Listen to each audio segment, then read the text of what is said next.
দর্শক মন্ডলী, আমরা দেখতে পাচ্ছেন চতরা থেকে আমরা এই ধাপেরহাটের উদ্দেশ্যে রওনা হলাম একটা অটো রিক্সায়। আমরা মূলত আজকে গিয়েছিলাম এই চতরা আঙ্গারিপাড়ার শ্রী শ্রী রক্ষাকালী মায়ের মন্দিরে। এখানে নিয়মিত শনিবার মঙ্গলবার 2 দিন সপ্তাহে পূজা হয়।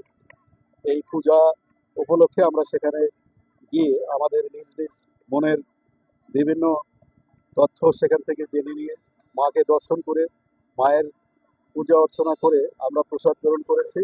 প্রসাদ গ্রহণ শেষে সবাই আমরা একটা অটোতে উঠে আমরা এখন ধাপেরহাটের উদ্দেশ্যে রওনা দিচ্ছি।